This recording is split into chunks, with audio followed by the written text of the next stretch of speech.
Hello guys, how are you all? Welcome back to my channel. So, today we are gonna see, what if Naruto complete his training with female Kurama sisters and Harem.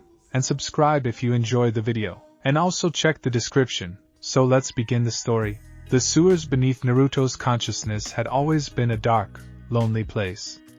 Damp corridors stretched endlessly, lit by flickering torchlight that cast dancing shadows on the walls. For years, Naruto Uzumaki had avoided this mental landscape, knowing that behind the massive cage at its heart lurked the nine-tailed fox, Kurama, the demon that had killed his parents and condemned him to a life of isolation.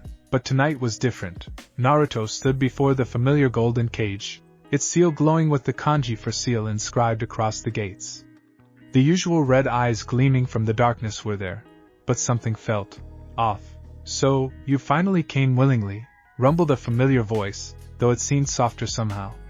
"Took you long enough, brat." "Yeah, well." Naruto scratched the back of his head, his signature nervous gesture. "I figured it was time we actually talked. You know, without the whole trying to take over my body thing." A low chuckle echoed through the chamber. Still as mouthy as ever. The massive fox shifted in the darkness, and for the first time, Naruto noticed something odd. The chakra emanating from behind the bars seemed fragmented, like 9 distinct flames rather than one massive inferno. "Hey, what's going on with your chakra?" Naruto stepped closer, squinting into the darkness. "It looks weird." There was a long pause. Then, with a sound like a massive door opening, the fox emerged into the light. But not as Naruto expected. Instead of the single monstrous beast he'd always seen, 9 distinct figures stood before him. They were humanoid, feminine in form, each radiating a different colored aura. At the center stood the largest, a woman with crimson hair that flowed like flames, 9 tails swaying behind her. "What the?" Naruto stumbled backward, nearly falling. "What happened to you?" The crimson-haired woman smiled, revealing sharp canines. "I am Kurama, brat. This is my true form, or rather, one of them. What you've always seen was a projection, an amalgamation of our combined power forced into a single monstrous shape by your father's seal." "Our?" Naruto's blue eyes darted between the 9 figures. A woman with midnight black hair and purple eyes stepped forward, her single tail swishing behind her. "We are the 9 sisters of Kurama. When the Sage of 6 Paths first encountered the 10 tails and divided its power, he didn't create 9 separate beasts randomly. He created 9 aspects of a single consciousness. 9 sisters bound by blood and chakra." I don't understand." Naruto's head was spinning. "Why didn't anyone tell me? Why haven't you shown me this before?" "Because the seal wasn't ready," explained a green-haired woman with emerald eyes, her voice gentle and melodic. "Your father's 4-symbol seal was designed to contain the 9 tails' power, but it also fragmented us, keeping us separated. Only now, as you've grown stronger and the seal has adapted to your increasing chakra capacity, can we manifest individually." Naruto looked at each of them in turn. Besides the crimson-haired Kurama and the 2 who had spoken, there were 6 others, one with silver hair and icy blue eyes, another with golden locks and amber eyes, one with deep blue hair like the ocean, a woman with white hair and gray eyes, one with hair like autumn leaves, and finally, one with hair that seemed to shift between colors like a rainbow. "So, what does this mean?" Naruto asked, his mind racing with possibilities. The original Kurama, the crimson one, grinned widely. "It means, Naruto Uzumaki, that we're offering you something no Jinchuriki has ever had. Proper training from all 9 aspects of the 9 tails' power." "Training?" Naruto's eyes lit up. "You mean you'll actually help me get stronger?" "We have been watching you for 12 years, said the silver-haired sister, her voice cool and analytical. "Watching you fail at the academy. Watching you struggle with the basics that should have been taught to you properly. Watching the village neglect the son of their greatest hero. We're tired of watching," added the golden-haired one, her voice warm like summer sunshine. "You have potential, Naruto. Raw, incredible potential. But without proper guidance, you'll never reach it." Naruto felt something stirring in his chest, hope, maybe, or excitement. "What kind of training are we talking about?" The rainbow-haired sister laughed, a sound like wind chimes. "Everything, little container. Chakra control, ninjutsu, genjutsu, taijutsu, strategy, sensing, healing, all of it. Each of us specializes in different aspects of shinobi arts. Together, we can make you into something this world has never seen. But why? Naruto asked, suspicion creeping into his voice. What's in it for you? Smart question, Kurama acknowledged. The truth is, we're bound to you, brat. Your success is our success. Your death is our death. Or at least our resealing and redistribution. Beyond that, she paused, and something almost vulnerable crossed her features. We're tired of being weapons.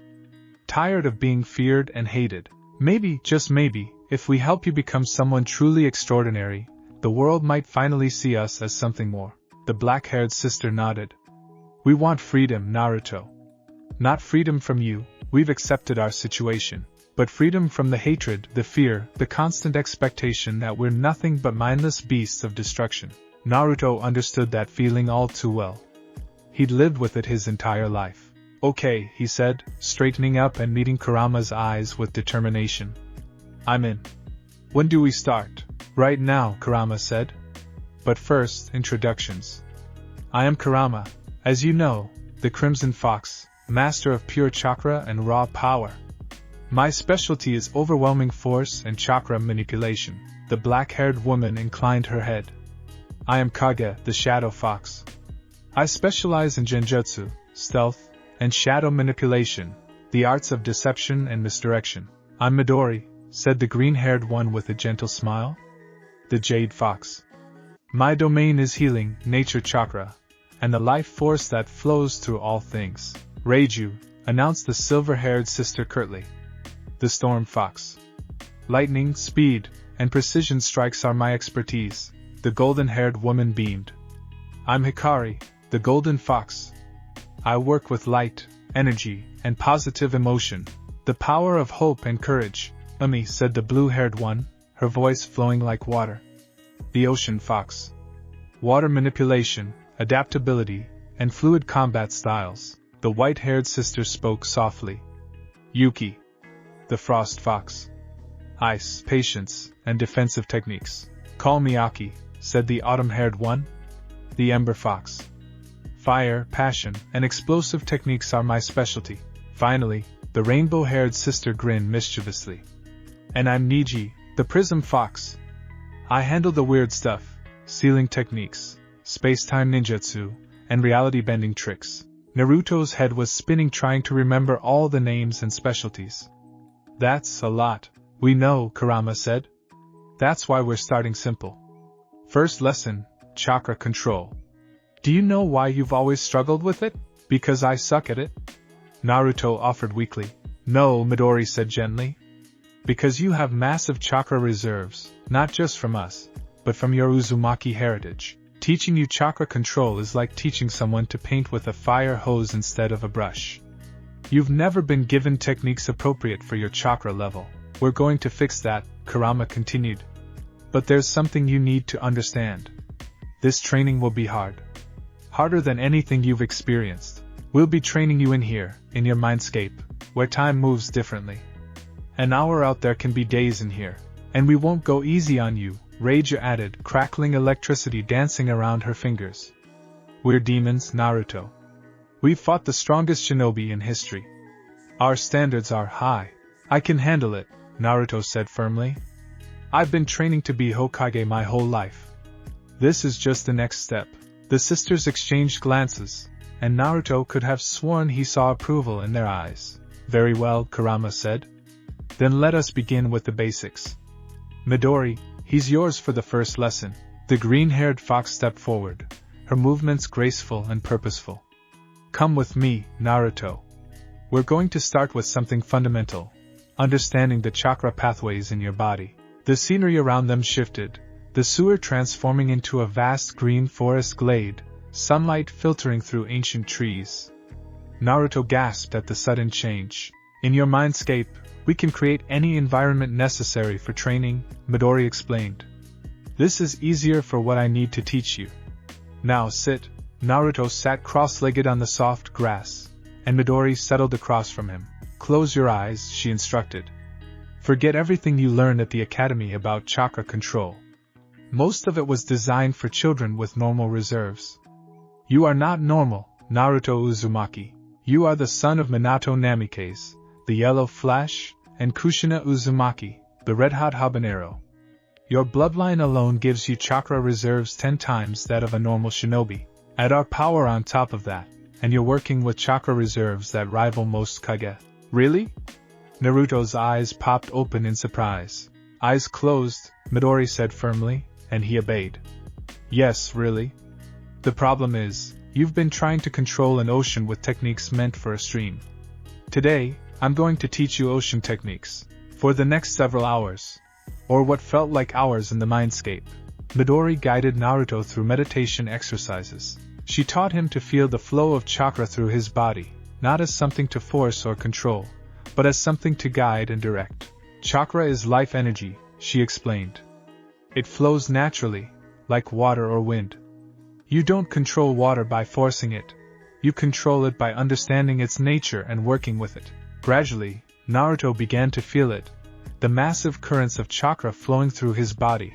Wild and powerful but not unmanageable. Under Midori's patient guidance, he learned to sense the pathways, the nodes, the centers of power. Good, Midori encouraged. Now, here's the trick nobody taught you. With reserves like yours, you don't need to carefully ration your chakra. You need to learn to use more of it more efficiently. It's not about using less. It's about using the right amount for each technique. She demonstrated by creating a small flower of chakra in her palm. For someone with normal reserves, creating this might take concentrated effort. For you, this is nothing. But watch, the flower bloomed larger, more complex, petals unfurling with intricate detail. The trick is scaling. You can create something small, or something massive, but you need to understand the increments in between. They practiced for what felt like days in the mindscape. Naruto created chakra constructs of various sizes, learning to feel the difference between using a drop of his power and using a river of it. You're a natural at this, Midori said with genuine surprise. Once you understand the concept, your control is actually quite good. Really? Naruto grinned. Then I'm ready for more advanced stuff, right? Not quite, came Kurama's voice as she appeared in the glade. You understand the ocean now. But you need to understand the current. My turn. The forest dissolved, replaced by a vast red chamber that pulsed with energy. Kurama stood at its center, chakra flowing around her like visible flames. Chakra control is one thing, Kurama said. Chakra manipulation is another. I'm going to teach you to shape your chakra, not just control it. This is the foundation of every technique you'll ever learn. She demonstrated, forming her chakra into various shapes, spheres, blades, shields, chains. Every jutsu is just shaped chakra with specific properties. The Rasengan your father created? Shaped chakra with rotation. Chidori? Shaped chakra with lightning nature. But before you can add properties, you need to master the shapes. Naruto spent countless hours, or what felt like countless hours, learning to shape his chakra. At first, his constructs were crude and unstable, but Kurama was a demanding teacher. Again, she barked as his chakra sphere collapsed. Your concentration wavered. In battle, that hesitation means death. Again, it was grueling work, but Naruto found himself improving rapidly. There was something about the direct instruction, the clear demonstration, the immediate feedback that made everything click in a way it never had at the academy. Better, Kurama finally acknowledged after he successfully maintained a complex chakra construct for a full minute. You're learning. But understanding and instinct are different things. We need to make this second nature. How? Naruto asked, panting with effort. Repetition and application, Kage said, appearing from the shadows. It's my turn. Combat training. The red chamber shifted into a dark training ground, barely lit by a pale moon overhead. In the real world, you won't have time to think about chakra control, Kage explained. You need to be able to use it instinctively while dodging attacks, while moving, while under pressure. So that's what we'll practice. She moved like liquid shadow, attacking from impossible angles. Naruto barely had time to react, let alone form chakra constructs. Defend! Kage commanded. and Naruto desperately threw up a chakra shield, only to have it shatter under her assault. Too weak. Again, this pattern continued, brutal and relentless. Kage attacked, Naruto defended or countered, and his techniques failed. But with each failure, she explained what went wrong and how to fix it. "You're telegraphing your movements," she said after disarming him for the 10th time. "Your body tenses before you form chakra. An experienced opponent will read that and counter before you finish. You need to make it seamless." Hours blurred together. Naruto lost track of how long he'd been training. Was it days? Weeks? Time was meaningless in the mindscape. But he could feel himself improving, his body adapting, his instincts sharpening. "Enough," Kage finally said, and Naruto collapsed gratefully to the ground. "You're improving, but you're exhausted. Even in the mindscape, mental fatigue is real. The others will continue your training after you rest." "Wait," Naruto panted. "How long have I been in here?" "About 3 hours in the real world," Kurama said, appearing beside him. "You've been training for roughly 2 weeks in here. We're accelerating your development, but we need to be careful not to burn you out." 2 weeks? Naruto sat up abruptly. "But I have the academy tomorrow, and you'll attend it," Kurama assured him. "But your real education happens here now. The academy is just supplemental. We have a plan," Hikari said, joining them with her usual bright smile. "During the day, you attend classes and maintain appearances. At night you train with us. We'll rotate teachers, focusing on different skills. Within a few months of real-world time, you'll have years of training under your belt. But won't I be exhausted?" Naruto asked practically. "That's where I come in," Midori said. "I'll teach you healing techniques to recover faster, and we can regulate your sleep in the mindscape. You'll actually be more rested than ever." Naruto looked around at the 9 sisters, seeing the determination in their eyes. "You're really serious about this?" "Deadly serious," Kurama confirmed. "We meant what we said, Naruto. We're going to make you extraordinary. But it requires your complete commitment. Are you ready for that?" Naruto thought about his life so far, the loneliness, the rejection, the constant struggle to be acknowledged. He thought about his dream of becoming Hokage, of making people recognize him. Here was a chance to actually achieve it, to become strong enough that no one could ignore him. "I'm ready," he said firmly. "More than ready. I'll do whatever it takes." "Good," Kurama said with a fierce grin. "Then let's make a promise. We'll give you our knowledge, our power, our techniques. In exchange, you'll give us your trust and your dedication. We'll grow stronger together. And maybe," Niji added with her usual playfulness, "we'll actually have some fun along the way. It's been pretty boring being sealed up for 12 years. Naruto laughed, feeling lighter than he had in years. For the first time in his life, he wasn't alone. He had teachers, allies, and dare he think it, friends who actually wanted to help him succeed. "So what's next?" he asked eagerly. "Next you rest," Kurama said firmly. "Real rest, in the real world. Tomorrow you attend the academy as normal. Tomorrow night, we continue your training with Reiju, speed and reflex work. But for now, you need to let your actual body sleep. One more thing," Umi said, stepping forward. "We should establish a communication system. In the real world, you should be able to talk to us without looking crazy." "Good point," Naruto admitted. "We'll set up a mental link," Niji explained. "You'll be able to communicate with us telepathically. We can offer advice, warning, or instruction without anyone else knowing. Think of us as your own personal tactical team." "That's actually really cool," Naruto said, grinning. "We know," Aki said with a smirk. "Now get some sleep, Kit. The real work starts tomorrow." As Naruto felt himself being pulled back to consciousness, he heard Kurama's voice one last time. "Welcome to your real training, Naruto Uzumaki. We're going to change the world together." Naruto's eyes opened to see the ceiling of his small apartment. Dawn light was filtering through the window. He sat up, feeling different somehow, more aware, more focused. He could still feel the sister's presence in the back of his mind, a warm, reassuring sensation. "Can you hear me?" he thought experimentally. "Loud and clear, brat," Kurama's voice replied in his head, amused. "Now get ready for school. And try not to fail anything today. You've got a reputation to start rebuilding." Naruto grinned as he got out of bed. For the first time in his life, he was actually looking forward to training. The path ahead would be difficult, but he wasn't walking it alone anymore. He was going to become Hokage. And with 9 legendary demon foxes as his teachers, nothing was going to stop him. The story of Naruto Uzumaki's true journey was just beginning. He sat in his usual seat near the back of the classroom, chin propped on his hand, watching Iruka-sensei drone on about the history of the Hidden Leaf Village. Normally, Naruto would have either fallen asleep or caused some kind of disruption by now. But today was different. Pay attention, Kurama's voice echoed in his mind. Even if you know this material, understanding the village's history is crucial for a future Hokage. But Iruka-sensei has told us this story like 5 times already, Naruto complained mentally. Then listen for what he's not saying, Kage suggested, her shadowy presence flickering in his consciousness. History is written by victors. Notice what details he emphasizes, what he glosses over. It tells you about the village's current politics. Naruto frowned, actually considering this.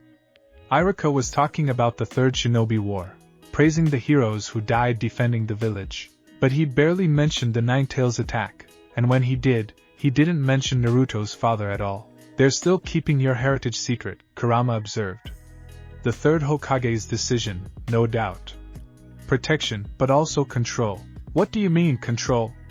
Naruto thought. Think about it, Midori's gentle voice joined in. If people knew you were the 4th Hokage's son, they'd have to reconcile their hatred of you with their love for him. It's easier for them to just hate the demon brat than to face their own hypocrisy. The realization stung, but it also crystallized something in Naruto's mind. The village hadn't just neglected him, they'd actively hidden the truth from him and everyone else. Don't let anger cloud your judgment, Hikari cautioned warmly. Use this knowledge, but don't let it consume you. You'll prove yourself through actions, not resentment. Naruto took a deep breath, centering himself the way Midori had taught him. The anger was still there, but it was manageable now, fuel for his determination rather than a wildfire consuming his thoughts. Naruto! Iruka's sharp voice cut through his concentration. Since you seem so interested in staring out the window, perhaps you can tell the class what the third Hokage's philosophy of the will of fire means? Several students snickered. Sakura rolled her eyes. Sasuke didn't even bother looking up. Normally, Naruto would have stammered or made a joke to cover his ignorance. But something was different now. Well? Kurama prompted. Show them you're not the dead last anymore. Naruto stood up, meeting Iruka's eyes steadily. The will of fire is the philosophy that the older generation protects and teaches the younger generation, who then grow up to protect and teach the next. It's like a flame that's passed from candle to candle, never going out. The Hokage sees the village as their family, and every villager as precious. It means that the true strength of a village isn't in its jutsu or weapons, but in the bonds between its people and their willingness to protect each other. The classroom had gone silent. Iruka's eyes widened in genuine surprise. That's exactly right, Naruto, he said slowly. I'm impressed. Have you been studying? Something like that, sensei, Naruto said with a small smile, sitting back down. Nicely done, Aki said approvingly. You're learning that knowledge is its own kind of power. As the class continued, Naruto found himself actually engaging with the material. With the sisters providing context, pointing out connections, and filling in gaps, everything made more sense. History wasn't just boring dates and names, it was patterns, strategies, cause and effect. When lunch break came, Naruto made his way to his usual spot on the academy roof. He was halfway through his instant ramen when he felt someone approaching. Naruto? Iruka's voice came from behind him. Can we talk? Naruto turned, surprised. Sure, Iruka-sensei. The Chunin sat down beside him, looking oddly uncertain. I wanted to say, your answer in class today surprised me. You've always struggled with the academic material, but that was an excellent response. Have you been putting in extra study time? Careful, Kurama warned. Don't reveal too much. I guess I've been thinking more about what it means to be Hokage, Naruto said honestly. It's not just about being strong, right? I need to understand the village, and what I'm trying to protect. Iruka smiled, and it was genuine. That's very mature of you, Naruto. I'm proud of you for taking your dreams seriously. He paused, then added, I know the academy hasn't always been easy for you. Some of the other instructors, they don't see your potential. But I do. Keep this up, and you might surprise everyone at graduation. Something warm bloomed in Naruto's chest. Iruka had always been kind to him, but this felt different, like actual respect rather than pity. Thanks, Iruka-sensei, Naruto said, meaning it. I won't let you down. After Iruka left, Naruto felt the sisters' collective approval. That was well handled, Yuki said in her quiet way. Building genuine connections with those who support you is important. Speaking of connections, Sumi added, you should start thinking about your classmates too. Some of them will be your teammates after graduation. You need to understand them. Naruto looked down at the training yard where his classmates were scattered in small groups. Sakura and Ino were arguing over Sasuke, who ignored them both. Shikamaru was cloud-watching. Choji was eating chips. Hinata sat alone, occasionally glancing his way before quickly looking down. Hinata's been watching you for years, Niji observed with amusement. She's got quite the crush. Really? Naruto thought, startled. He'd never noticed. You're oblivious to social cues, Kage said bluntly. It's actually impressive how much you miss. We'll need to work on that. Later, Kurama interjected. For now, finish eating. Tonight's training will be intense. That night, Naruto lay in bed and sank into his mindscape. The sewer had transformed again, this time into a vast crimson arena surrounded by towering pillars of chakra flame. Kurama stood at its center, her 9 tails swaying behind her. She changed her appearance slightly. Instead of the casual clothing from before, she now wore what looked like ancient samurai armor modified for mobility. Crimson and gold with fox motifs worked into the design. Ready for real training, brat? She asked with a fierce grin. I was born ready, Naruto declared, pumping his fist. Good. Because today we're focusing on something fundamental, your chakra nature and how to weaponize it properly. She gestured, and 9 pieces of paper appeared, floating before Naruto. These are chakra papers. Normally, a genin would use one to determine their elemental affinity. But you're not normal. Naruto took one of the papers and channeled chakra into it as Kurama instructed. The paper split cleanly in half. Wind nature, Kurama confirmed. Your primary affinity inherited from your father. Wind is about cutting, slicing, precision. It's perfect for both offense and supplementing other techniques. Your Rasengan will eventually incorporate this nature, but we're getting ahead of ourselves. She held up her hand, and wind chakra became visible, swirling around her fingers like miniature cyclones. Wind chakra is about flow and pressure differentials. Watch, she demonstrated, creating wind blades that sliced through stone pillars like they were paper. The academy teaches you to think of chakra natures as separate things you add to jutsu. That's inefficient. I'm going to teach you to think in wind, to make wind chakra as natural as breathing. For the next several subjective days, Kurama drilled Naruto relentlessly in wind manipulation.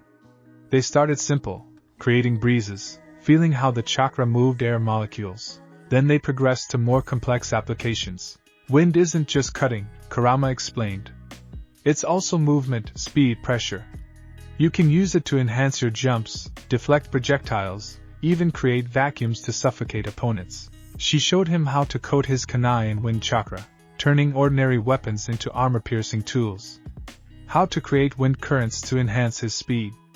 How to sense disturbances in the air to detect enemies. You have massive chakra reserves, Kurama said. Most shinobi have to be efficient because they'll run out of chakra. You have the opposite problem. You can waste chakra on brute force when finesse would serve better. I'm teaching you both approaches. They sparred constantly, Kurama attacking while Naruto had to defend and counter using only wind techniques.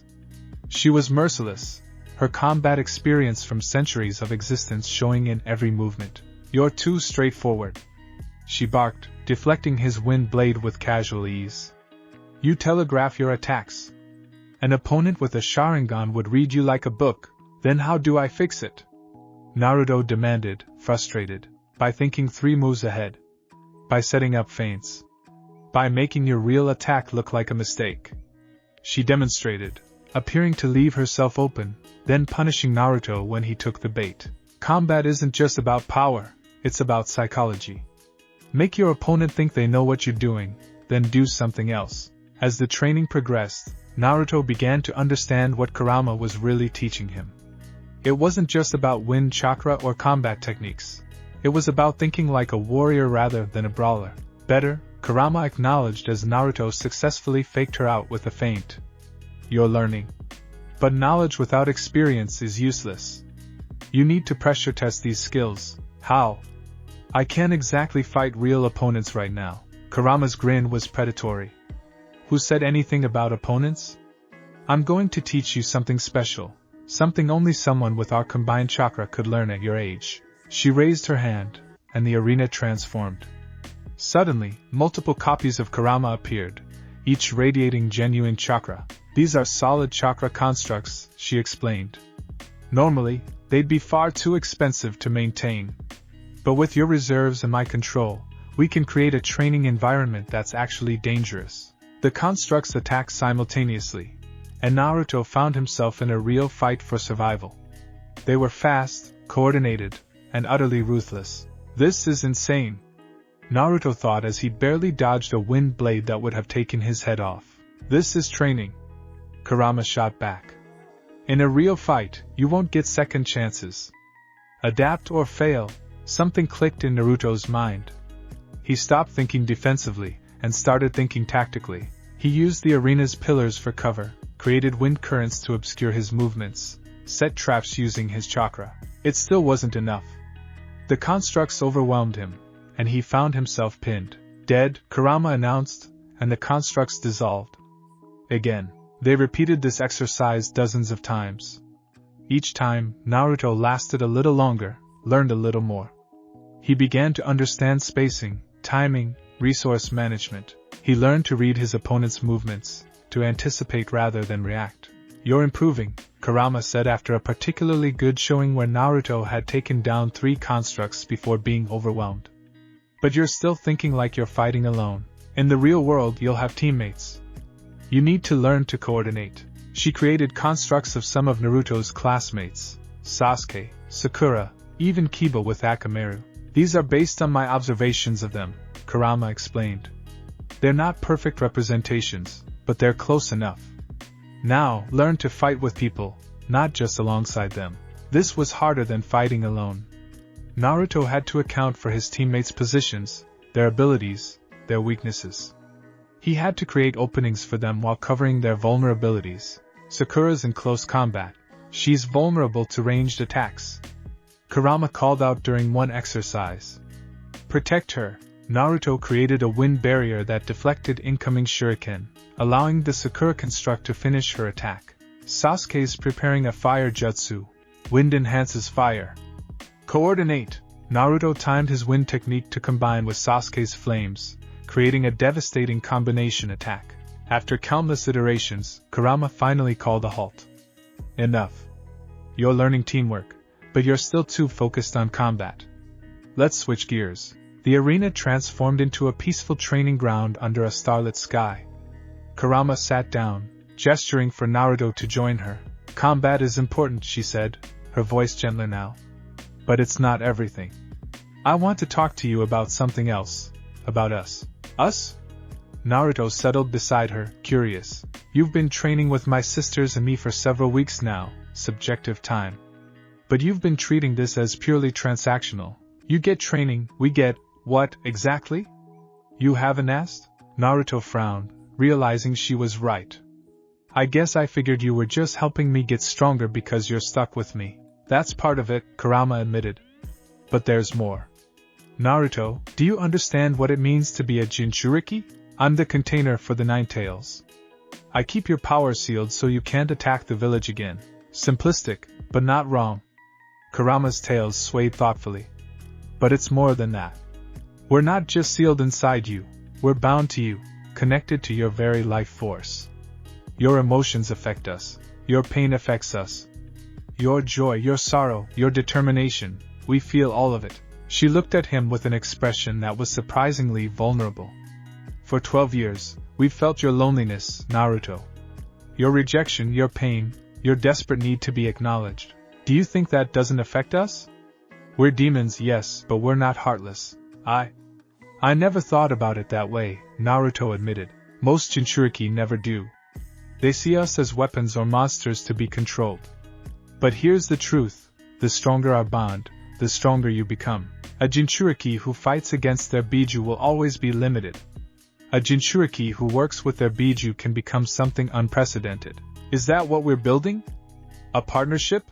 It's what I'm offering, Kurama said. Not just training, but genuine cooperation. My sisters and I have knowledge spanning centuries. We've seen civilizations rise and fall. We've watched legendary shinobi from their first steps to their final moments. All of that experience, all of that power, it could be yours. Not stolen, not forcibly extracted, but freely given. Why? Naruto asked. I mean, I appreciate it, but why would you do that? Kurama was quiet for a moment. Because we're tired, Naruto. Tired of being feared, tired of being used as weapons, tired of the cycle of hatred that's defined our existence. When the Sage of Six Paths created us, he wanted us to help humanity, to be guardians and guides. Instead, we became tools of war, sealed into children, forced to watch them suffer. Her voice held genuine emotion now. We want something different. And you, stubborn, loud, idiotically optimistic you actually believe the world can change. You believe you can become Hokage despite everything the village has done to you. That kind of determination is rare. It's worth investing in. Naruto felt something shift in his chest, a warmth that had nothing to do with chakra. I won't let you down. Any of you. I promise. We know, Kurama said with a small smile. That's why we chose to reveal ourselves to you. Now, let's talk about the practical applications of our bond. She stood, pulling Naruto up with her. You've been learning to use my chakra through the seal, bit by bit. But that's inefficient. I'm going to teach you how to draw on my power consciously, with control. Isn't that dangerous? I've heard stories about Jinchuriki losing control when they fight against the Biju's influence, yes.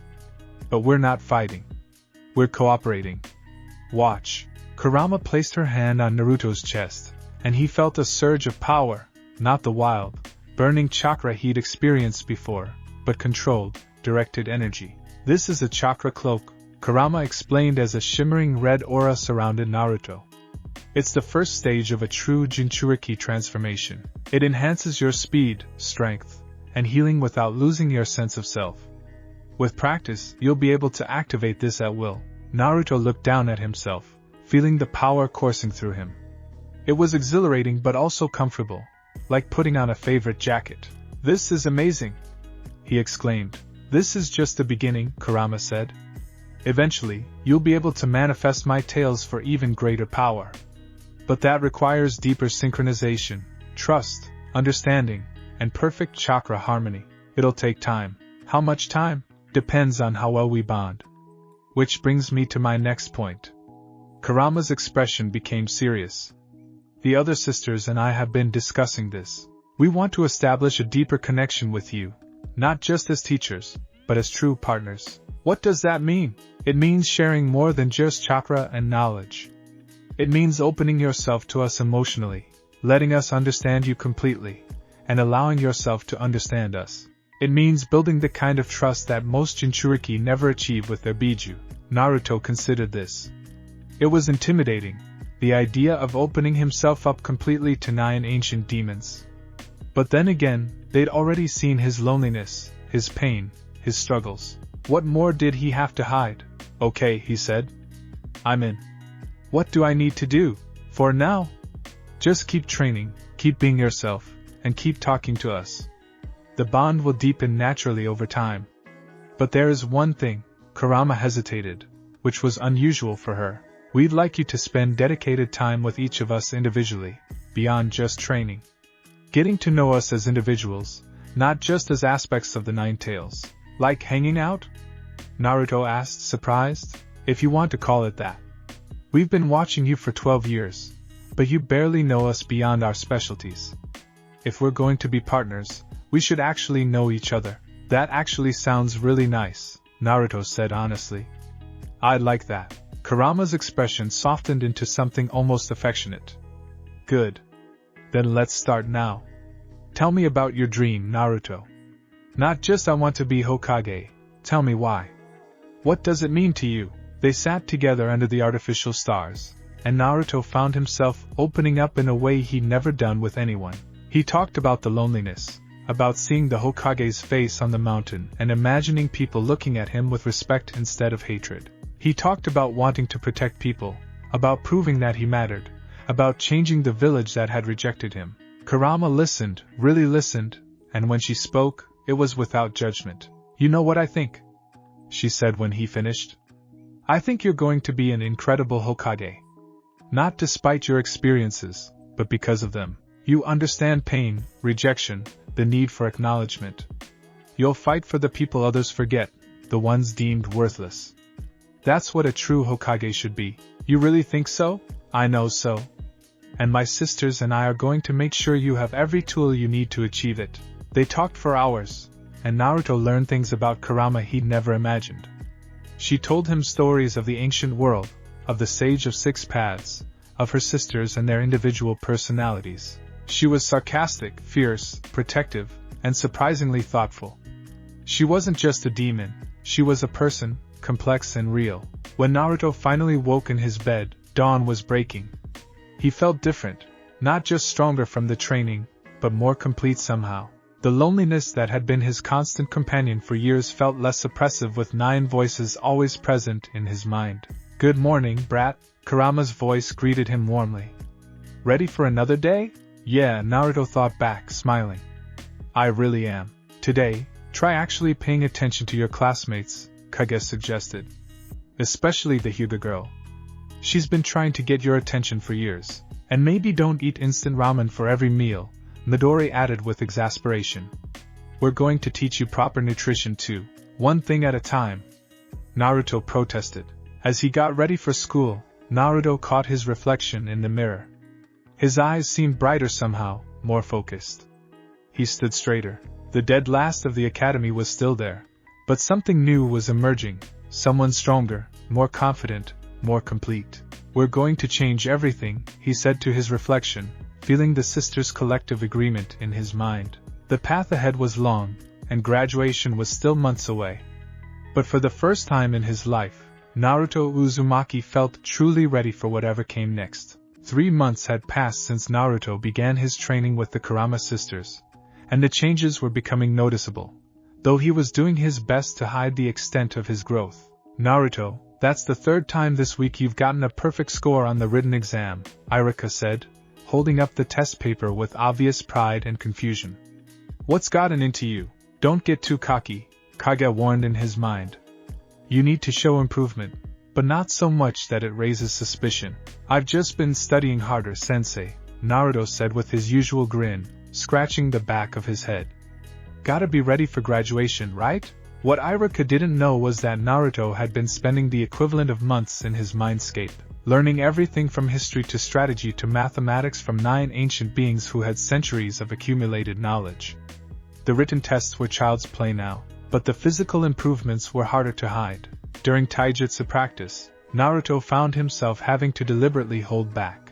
His speed had increased dramatically under Reiju's lightning-fast training, his reflexes honed by countless sparring sessions with Kurama's constructs. His chakra control, once abysmal, was now refined enough that he could perform techniques that should have been far beyond a genin-level student. Pair up for sparring, Mizuki-sensei called out, and Naruto found himself facing Kiba and Akamaru. Ready to lose, dead last? Kiba grinned confidently. Akamaru and I have been training hard. He's overconfident, Kage observed. His stance is sloppy, and he's not watching Akamaru's positioning. You could take them both down in 3 moves. But I'm not going to, Naruto thought back. Right, correct, Kurama confirmed. Win, but make it look like a struggle. You need to maintain your cover until graduation. The match began, and Naruto let Kiba come at him aggressively. He blocked and dodged, making it look like he was barely keeping up when in reality he was reading every move before it happened.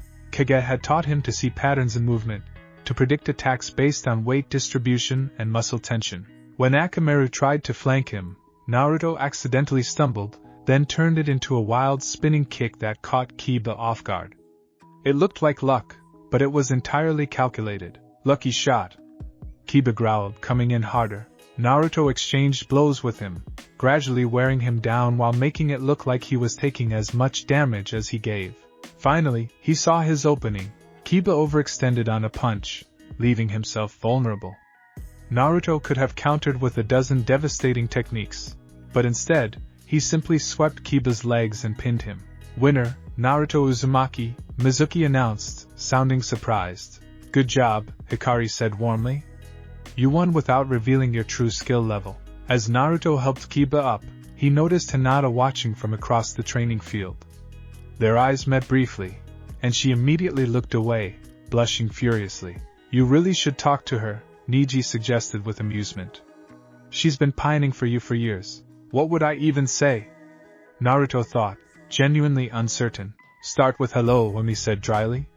Social skills, Naruto. We need to work on those too. But before Naruto could approach Hinata, Sasuke stepped into the ring for his match.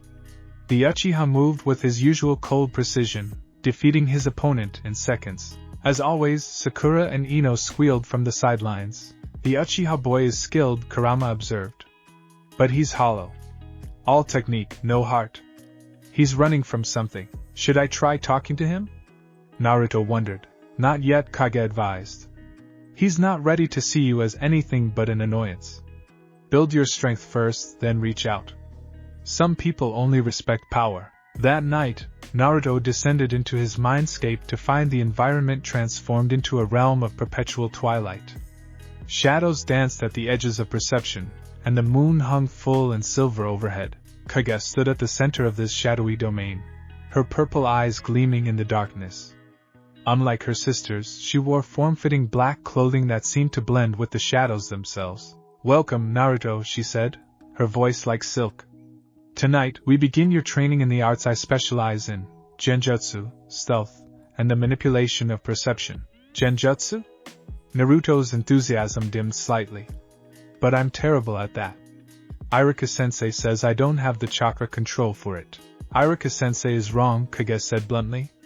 You have excellent chakra control now. Midori made sure of that. Your problem with Genjutsu was never control. It was understanding. The academy teaches Genjutsu as if it's just another jutsu, but it's not. It's art, psychology, and warfare all combined. She gestured, and the shadows coalesced into a figure, a perfect replica of Iruka. Genjutsu is about controlling perception, Kage explained.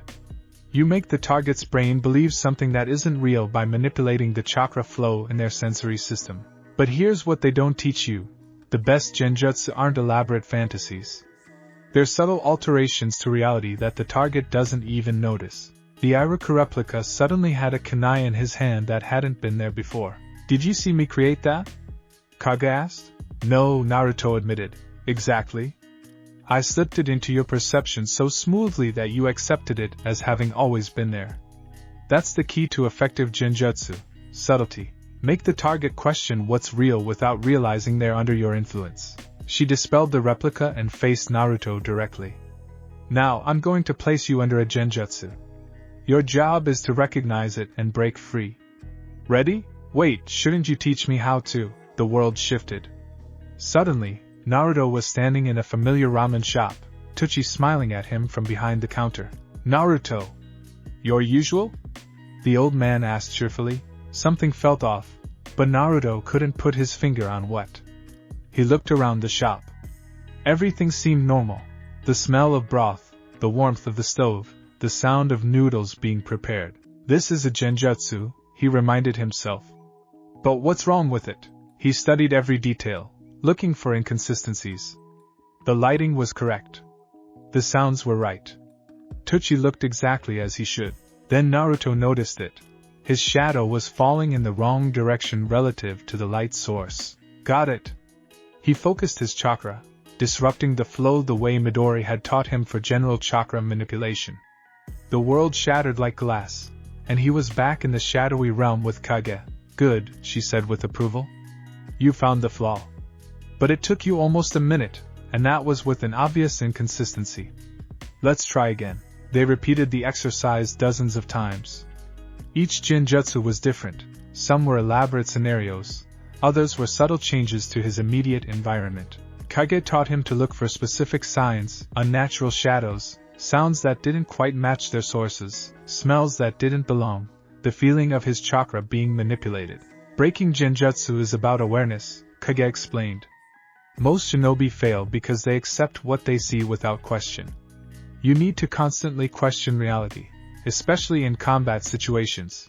But if I'm always questioning reality, won't I go crazy? Naruto asked.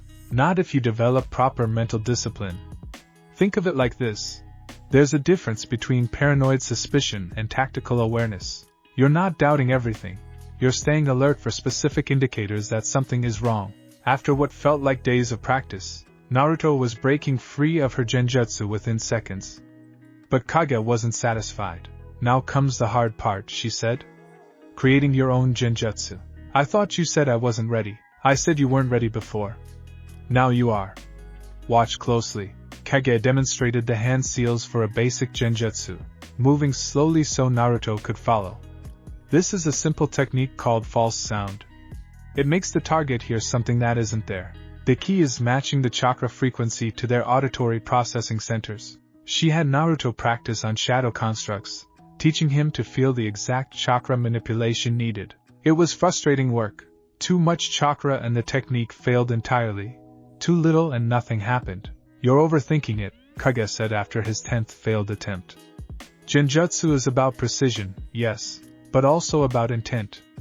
You need to believe in the illusion you're creating. If you don't believe it, why should their brain? Naruto tried again, this time focusing not just on the chakra control but on the sound he wanted to create. The clash of kunai behind the construct. He felt the technique take hold, and the construct spun around, looking for an attacker that didn't exist. Yes. Naruto pumped his fist. I did it. You did, Kage acknowledged. But that's the simplest Genjutsu there is. Let's build from there. Over the following weeks of subjective time, Kage taught Naruto progressively more complex illusions. Visual Genjutsu that could make him appear to be somewhere he wasn't. Tactile Genjutsu that could make an opponent think they'd been hit. Multisensory Genjutsu that combined sight, sound, and sensation. The key to remember, Kage said during one lesson, is that Genjutsu isn't just for direct combat. It's for infiltration, misdirection, psychological warfare. You can use it to gather intelligence, to avoid fights entirely, to turn enemies against each other. She transformed the environment into a replica of the Hidden Leaf Village. Let's practice infiltration. Your mission, reach the Hokage Tower without being detected by my constructs. You can use Genjutsu, stealth, or misdirection, but no direct combat. This was a different kind of challenge. Naruto crept through the shadowy village, using the techniques Kage had taught him. When a patrol approached, he used false sound to draw them away. When a guard looked in his direction, he used a visual Genjutsu to blend with the shadows. It was slow, methodical work, the opposite of his usual fighting style. But there was something satisfying about it, like solving a complex puzzle. You're a natural at this, Kage said approvingly as Naruto successfully reached the tower. You have an instinct for misdirection. Really? I thought I was all about direct confrontation. You can be both. The best shinobi are adaptable. Your openness and directness make people underestimate your capacity for subtlety, which is itself a form of deception. Kage had Naruto repeat infiltration exercises with increasing difficulty. Guards with better awareness. Multiple patrol patterns to memorize. Time limits that forced quick thinking. In the real world, you won't always be able to fight your way through, Kage explained. Sometimes stealth is the difference between mission success and catastrophic failure, and Genjutsu is one of your best tools for stealth. But she also taught him the darker applications. Genjutsu can be used for interrogation, she said, her tone becoming serious. You can make someone believe they're being tortured without touching them. You can trap them in their worst memories. You can break their mind. That sounds horrible, Naruto said. It is. Which is why you need to understand the ethics of it. Genjutsu is a tool, Naruto. Like any tool, it can be used for good or evil. I'm teaching you the techniques. but you must decide how to use them. What would you do? Naruto asked. Kage was quiet for a moment. I've existed for centuries. I've seen Genjutsu used for everything from harmless pranks to genocidal manipulation. My advice? Reserve the truly cruel techniques for truly evil enemies. Use subtlety and misdirection for most situations, and never forget that the person under your Genjutsu is still a person, with thoughts and feelings and pain. I can do that, Naruto said firmly. I don't want to become a monster just to fight monsters. Good answer. Kage smiled, showing sharp teeth. Now, let's talk about layered Genjutsu, the art of placing an illusion within an illusion. She demonstrated by placing Naruto under a Genjutsu. Then when he broke free, he found himself in another one. This is a psychological technique, Kage explained after releasing him. It makes the target doubt their own perception. Even after they break your Genjutsu, they wonder if they're still trapped. It's cruel but effective. Naruto practiced creating layered illusions, learning to weave them together seamlessly. It was exhausting work, requiring intense concentration and precise chakra control. Your chakra reserves are both an advantage and a disadvantage here, Kage noted. Genjutsu requires finesse, not power. You need to learn to use just enough chakra, no more, no less. During a break, Naruto asked something that had been bothering him. Kage, why do you specialize in Genjutsu and shadows? I mean, Kurama focuses on raw power, Midori on healing, but this seems different. Kage settled beside him, her expression thoughtful. Every one of us sisters represents an aspect of the Nine Tails' nature. Kurama is the obvious one, the raw power and fury that everyone fears. But there's more to foxes than just strength. Foxes in mythology are tricksters, she continued. Shapeshifters, illusionists, creatures of cunning and deception. That's me. I represent the fox's guile, the ability to make others see what we want them to see. In ancient times, people feared us not just for our power but for our ability to deceive, to manipulate, to turn their own perceptions against them. That's actually pretty cool, Naruto said. I never thought about it that way. Most people don't. They see Biju as mindless beasts of destruction. They don't understand that we're complex beings with distinct personalities and philosophies. She looked at him seriously. That's why this partnership matters, Naruto. You're learning to see us as individuals, not just as a source of power. That's rare. Well, you are individuals, Naruto said simply. It'd be weird to treat you all the same. Kage laughed, a sound like wind through autumn leaves. Sometimes your simplicity is your greatest strength. Now, back to training. I want to teach you something special, a technique I've never taught anyone before. She stood, shadows gathering around her. This is called Shadow Fox Technique. It's a combination of Genjutsu and shadow manipulation that creates real, solid clones made of shadow and illusion. They're not like the basic clone jutsu they teach at the academy. These can fight, take hits, and even fool sensory ninja. That sounds amazing. Teach me. It's advanced, Kage warned. It'll take time to master. But given your affinity for unconventional techniques, I think you can learn it. They spent weeks on the Shadow Fox technique. Unlike normal clones, these required Naruto to split his consciousness between multiple bodies while maintaining a Genjutsu layer that made them seem more solid than they were. The trick is that they're not just physical constructs or pure illusions, Kage explained. They're both. The shadow gives them substance. The Genjutsu makes them seem fully real. Even if someone dispels the Genjutsu aspect, the shadow construct remains. Even if they destroy the shadow, the illusion can linger. Naruto's first attempts were disasters. His clones flickered between solid and transparent, their movements uncoordinated. You're not trusting the technique, Kage said. You're trying to control every aspect consciously.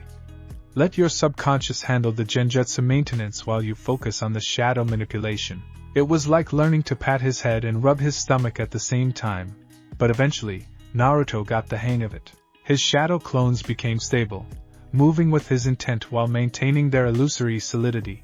Excellent, Kage praised as Naruto successfully created and controlled 3 Shadow Fox clones simultaneously. With practice, you'll be able to create dozens. They won't have the ridiculous numbers your father's technique allowed, but they'll be far more durable and deceptive. My father had a clone technique?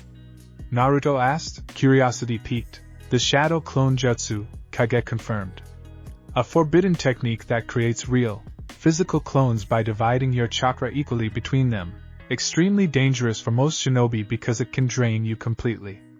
But for someone with Uzumaki blood and a biju, you could potentially create hundreds. We'll teach you that eventually, Kurama interjected. But master this technique first. Quality over quantity. As the training continued, Kage began incorporating practical scenarios. You're surrounded by enemy ninja, she said, creating constructs around him. Use your Shadow Fox clones and Genjutsu to escape without being followed. Naruto created clones, had them run in different directions while he used Genjutsu to make himself invisible, then slipped away while the constructs chased false targets. Good. Now, you need to infiltrate an enemy compound. There are guards, traps, and a skilled sensor ninja who can detect chakra. Go. These scenarios push Naruto to combine everything he'd learned: stealth, Genjutsu, misdirection, and tactical thinking. He failed often, but each failure taught him something new. You're learning to think like a shadow, Kage said with satisfaction. Not everything requires direct confrontation. Sometimes the best victory is one where your enemy never even knows you were there. During one of their breaks, Naruto asked Kage, "Do you ever miss being free? Before you were sealed?" "Every day," she admitted. "We all do. We were powerful beings who could go anywhere, do anything. Being sealed is like..." She searched for the right words. Imagine being trapped in a small room for centuries, able to see and hear the outside world but never touch it. It's maddening. "I'm sorry," Naruto said quietly. "I never asked to be a Jinchuriki. If I could free you..." "Don't," Kage interrupted gently. "Don't make promises you can't keep. We're bound to you by forces neither of us control. But what we can control is how we handle this situation. We can make the best of it, build something meaningful together." "Is that really enough for you?" "It's more than we've had with any previous Jinchuriki," Kage said honestly. "Most of them either feared us or tried to dominate us. You're the first who's actually tried to understand us, to treat us as partners. That means something." "Well, you're helping me achieve my dream," Naruto said. "It's only fair I help with yours." "And what do you think our dream is?" "To be seen as more than weapons. To be understood. Maybe even, to be free someday, if that's possible." Kage smiled, a genuine expression of warmth. "You understand more than you know, Naruto Uzumaki. Yes, freedom would be wonderful. But until then, respect and partnership are enough." The training shifted again as Kage introduced combat applications. In a real fight, Genjutsu isn't separate from taijutsu or ninjutsu. It's integrated, she explained. "Watch." She demonstrated, creating shadow clones that attacked from different angles while using Genjutsu to make her real position appear to be somewhere else. When Naruto tried to counter her clones, he hit illusions. When he went for her real position, he found another clone. "That's the art of shadow fighting," Kage said. "Your opponent never knows what's real. Every attack could be an illusion. Every illusion could be a real attack. It creates hesitation, and hesitation is death in combat." Naruto practiced this integrated style, combining his Shadow Fox clones with layered Genjutsu and real attacks. It was complex, requiring him to maintain multiple techniques simultaneously while staying aware of his opponent's movements. "You're getting it," Kage said as Naruto successfully fooled her with a combination of real and illusory attacks. "But remember, the best deception is believing your own lie. If you telegraph that something is a trick, experienced fighters will see through it." "How do I not telegraph it?" "Commitment. When you create an illusion, commit to it completely. Make it as real in your mind as actual reality. Your conviction will sell the deception." As their training session wound down, Kage placed a hand on Naruto's shoulder. "You've learned more in these past weeks than most shinobi learn in years," she said. "But remember, Genjutsu is a tool, not a crutch. Don't rely on it exclusively. The best shinobi are unpredictable because they can fight in any style, use any technique. You're building a diverse arsenal. Use all of it." "I will," Naruto promised. "Thanks, Kage." "For everything. Thank me by becoming the Hokage you're meant to be," she replied. "And by proving that Jinchuriki and Biju can be partners, not just container and prisoner." When Naruto woke the next morning, he found himself looking at the world with new eyes. Every shadow held possibility. Every reflection could hide a deception. Every sound could be questioned. Don't go paranoid on us, Kage's voice came with amusement. Tactical awareness, remember? Not neurosis. I know, Naruto thought back, grinning. So, who's training me next? That would be me, Rage's voice crackled like lightning. Hope you're ready for speed training, Kit. We're going to push you faster than you ever thought possible. Naruto stretched, feeling the accumulated knowledge from months of subjective training settling into his muscle memory. He was becoming something new, not just a loud, determined kid, but a skilled shinobi with a growing arsenal of techniques. The academy would never know what hit them. Naruto was beginning to understand that each of the Kurama sisters had a distinct personality that shaped their teaching style. Kurama was fierce and demanding, pushing him to his absolute limits. Kage was mysterious and methodical, teaching through careful observation and precise instruction. But Midori, the Jade Fox, was something entirely different. When Naruto entered his mindscape that night, he found himself in a realm unlike any the sisters had created before. Instead of arenas or shadowy domains, he stood in a vast forest glade where everything seemed alive with energy. Trees stretched toward a golden sky, their leaves shimmering with what looked like liquid light. Flowers bloomed in impossible colors, and streams of pure chakra flowed like water through crystalline channels in the earth. Welcome, Naruto, Midori's gentle voice came from behind him. He turned to find the green-haired fox spirit sitting beside a pond that reflected the sky like a mirror. She wore flowing robes that seemed to be woven from living plants, and her emerald eyes held a warmth that reminded Naruto of spring sunshine. This place is amazing, Naruto breathed, taking in the scenery. This is how I see the world, Midori explained. Life, energy, growth, all connected in an endless cycle. Today, I'm going to teach you to see it too. You mean healing, right? Naruto settled beside her. Sakura's always going on about how medical ninjutsu is important for kunoichi. Medical ninjutsu is important for everyone, Midori corrected gently. It's a common misconception that it's primarily a female domain. Some of history's greatest medical ninja have been male, and for someone who wants to be Hokage, understanding how to preserve life is just as important as knowing how to take it. I never thought about it that way, Naruto admitted. Most don't. The shinobi world glorifies combat, strength, destruction. But what good is protecting the village if you can't save the people in it? Midori gestured to the pond. Look into the water, tell me what you see. Naruto peered into the pond and gasped. Instead of his reflection, he saw everything. He could see the flow of chakra through his own body, the network of pathways, the nodes, the organs, all interconnected in a complex web of energy. That's the mystical palm diagnosis technique, Midori explained. Before you can heal, you must learn to see what's wrong. The human body is an incredibly complex system. An injury or illness disrupts that system in specific ways. She touched his hand, and suddenly Naruto's awareness expanded. He could feel his heartbeat, the flow of blood through his veins, the electrical impulses of his nervous system, the chakra circulating through his pathways. This is overwhelming, Naruto said, his head spinning. I know. But you need to develop this sensitivity. A medical ninja must understand the body as intimately as a musician understands their instrument. Midori's hand moved to hover over his chest. Feel this. Your heart rate just increased from the sensory overload. Your breathing became shallow. Your chakra flow fluctuated. All of these are diagnostic signs. She spent hours teaching Naruto to recognize the normal baseline of a healthy body. Pulse rates, breathing patterns, chakra flow, body temperature, cellular activity. All of it created a symphony of biological function that a skilled medical ninja could read like a book.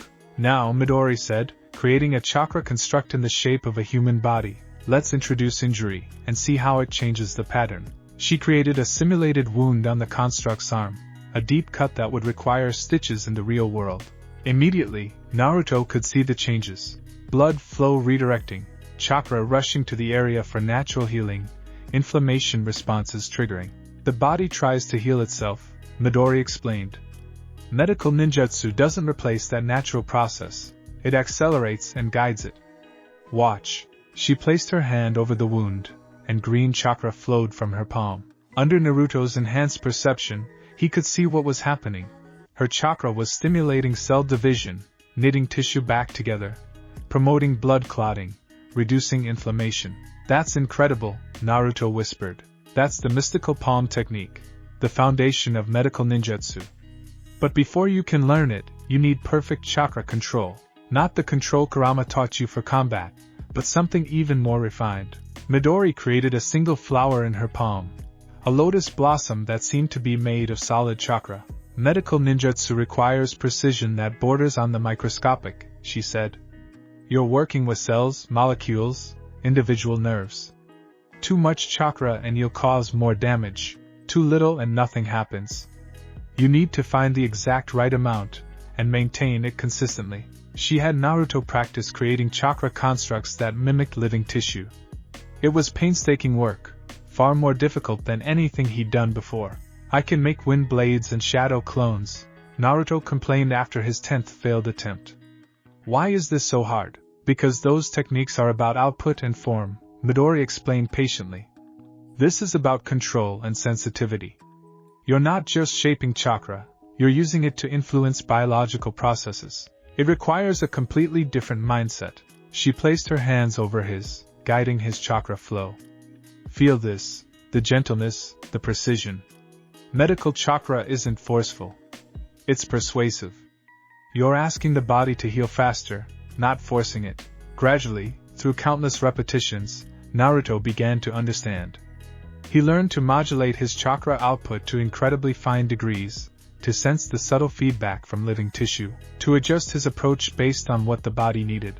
Better, Midori encouraged as Naruto successfully healed a minor cut on a training construct. You're starting to feel it. Now, let's discuss anatomy. What followed were weeks of subjective time spent learning the intricate details of human biology. Midori taught him about organs, bones, muscles, nerves, blood vessels, every system and how they interconnected. Why do I need to know all this? Naruto asked, his head swimming with information. Can I just use healing jutsu? Would you try to fix a clock without knowing how clocks work? Midori countered. Medical ninjutsu without anatomical knowledge is just pumping chakra and hoping for the best. True medical ninja understand exactly what they're fixing and why. She created interactive models that Naruto could explore, learning the location of major arteries, the structure of different organs, the pathways of the nervous system. It was like being in the world's most advanced medical school, condensed into a fraction of the time. The human body has 361 chakra points, Midori explained, showing him a diagram. In addition to the 8 gates you might learn about later, these points are crucial for both combat and healing. Striking certain points can disable an opponent. Stimulating others can promote healing or pain relief. Naruto studied the locations, memorizing them through repeated practice on constructs. Midori was a patient teacher, never getting frustrated when he made mistakes, always finding new ways to explain concepts he didn't understand. You have a natural aptitude for this, she said one day, surprising him. Your chakra has a warmth to it, an affinity for life. It's probably the Uzumaki vitality in your bloodline, the same trait that gives you such powerful life force and healing. Really? But I've never been good at healing stuff. Because no one taught you. The academy barely touches on medical ninjutsu, and certainly not at the level you need. But you have the potential to become an exceptional medical ninja if you choose to pursue it. They progress to practicing on more complex injuries, broken bones, internal bleeding, nerve damage, poisoning. Each type of injury required different approaches and techniques. Broken bones need chakra to stimulate osteoblast activity, the cells that build bone, Midori explained as she demonstrated healing a fractured arm. But you also need to ensure proper alignment, or the bone will heal incorrectly. What about internal bleeding? Naruto asked. More dangerous. You need to locate the source of bleeding, promote clotting, and monitor for complications like blood clots in the wrong places. She created a scenario where a construct had internal injuries from blunt trauma.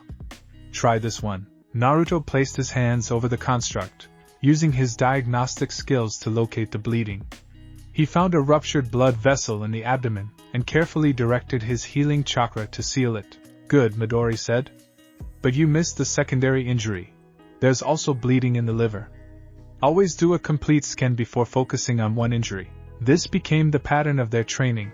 Midori would present increasingly complex medical scenarios, and Naruto would have to diagnose and treat them. Some scenarios involved combat injuries, kunai wounds, burns from fire jutsu, chakra exhaustion. Others involved illnesses and conditions that required medical knowledge beyond just healing. A good medical ninja is also a doctor, Midori said. You need to understand diseases, infections, toxins, and how to treat them. She taught him about common poisons used by shinobi and their antidotes. How to recognize and treat chakra exhaustion before it became life-threatening. How to deal with infections and prevent sepsis. How to create medical preparations using herbs and chakra infusion. This is actually really interesting, Naruto said as he successfully created a chakra-enhanced healing salve.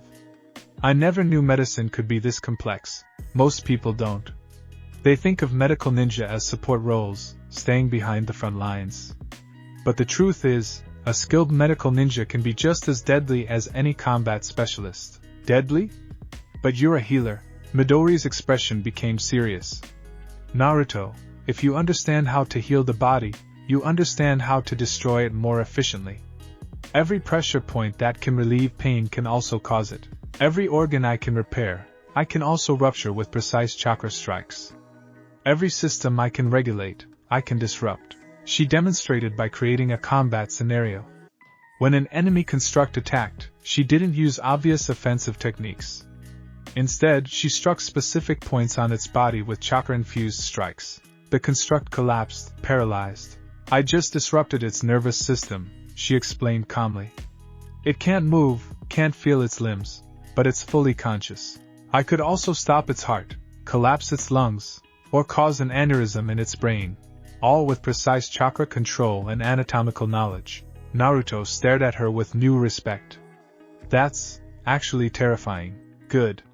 You should understand the full scope of what I'm teaching you. Medical ninjutsu isn't just about saving lives.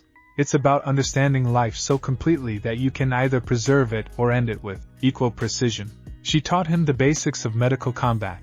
Pressure point strikes that could disable without killing, chakra disruption techniques that could shut down an opponent's nervous system, even ways to use healing chakra offensively by accelerating biological processes to harmful levels. But remember, Midori cautioned, these are last resort techniques. Your primary role as a medical ninja should always be preservation of life. Use these combat applications only when absolutely necessary. I understand, Naruto said seriously. Protect my comrades, heal when I can, fight when I must. Exactly. As the training continued, Midori introduced Naruto to more advanced concepts. Let's talk about the chakra network, and how it relates to healing, she said, creating a three-dimensional model of the human chakra system. You know about the 361 chakra points, but there's more. The chakra network is like a secondary circulatory system that parallels and interacts with the physical body. She showed him how chakra flowed through pathways called meridians, how it pooled in certain organs, how it could be disrupted by injury or illness. When someone has a chakra-related injury, exhaustion, pathway damage, even Genjutsu after effects, you need to address the chakra system, not just the physical body, Midori explained. This requires even more precise control. Naruto practiced healing chakra pathway damage, learning to sense the subtle disruptions and guide chakra back into proper flow. It was like being a plumber for an energy system, finding blockages and clearing them. Now let's discuss something crucial for your specific situation, Midori said, her tone becoming more serious. You're a Jinchuriki, Naruto.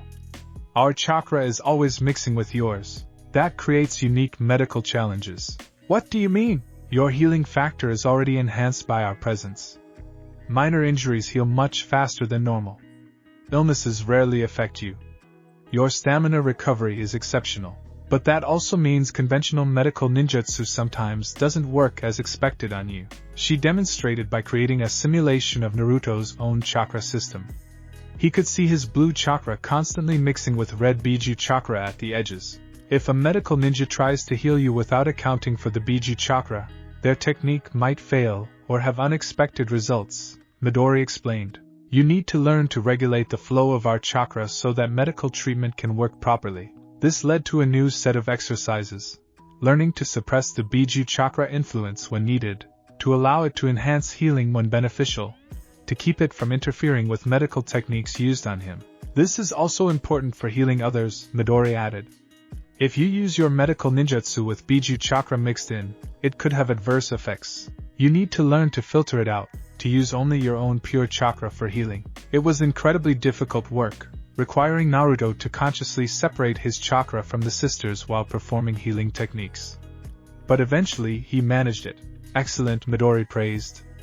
Now, let's talk about field medicine, healing in combat situations. She transformed the peaceful glade into a chaotic battlefield simulation. Explosions echoed in the distance, and wounded constructs lay scattered around.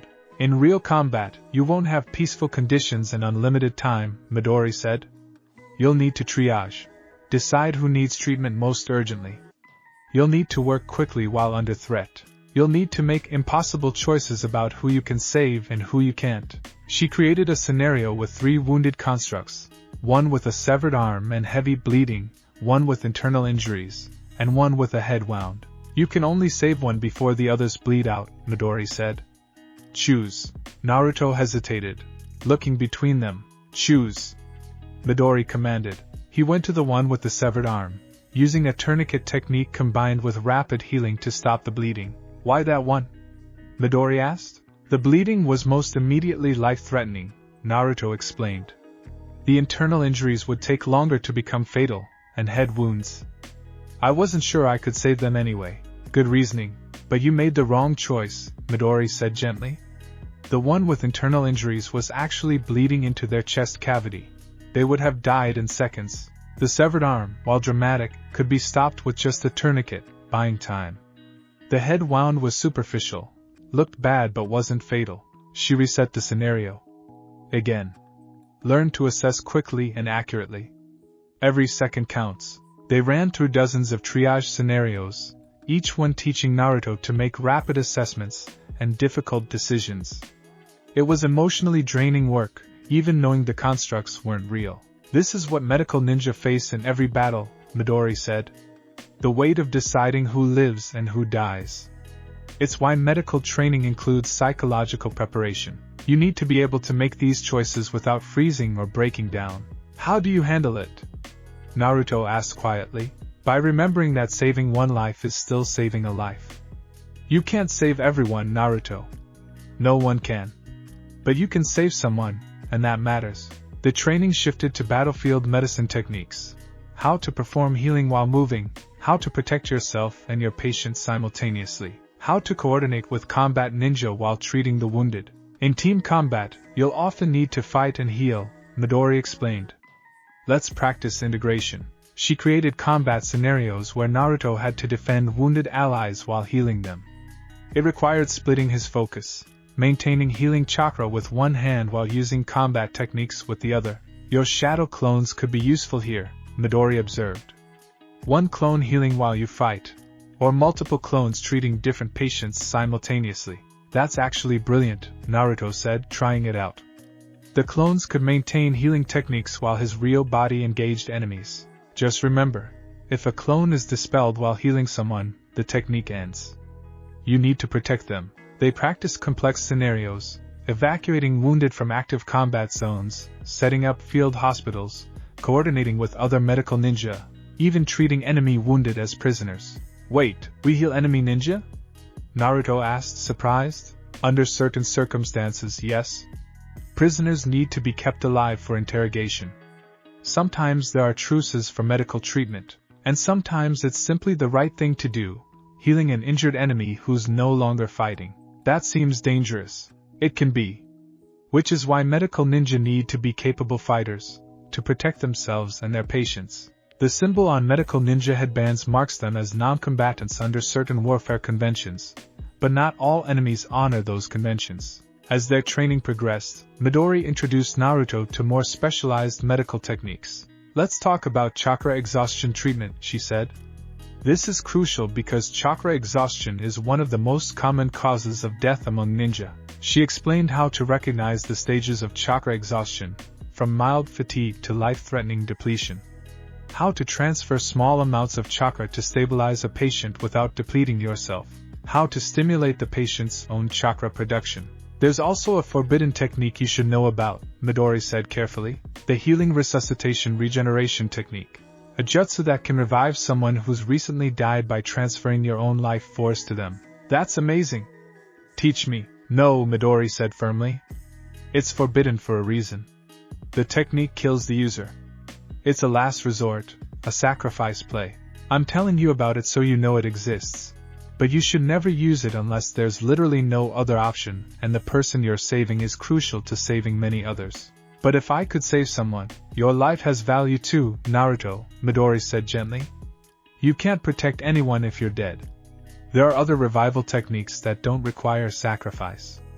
Those are what you should learn. She taught him about the healing resuscitation technique, a less powerful version that could restart a recently stopped heart without killing the user. It was still dangerous, draining enormous amounts of chakra, but it was survivable. Practice on constructs until it's second nature, Midori instructed. In a real emergency, you won't have time to think about it. During a break in their training, Naruto asked, Midori, why do you specialize in healing? The other sisters are all about different types of combat, but you're different. Midori settled beside him, her expression contemplative.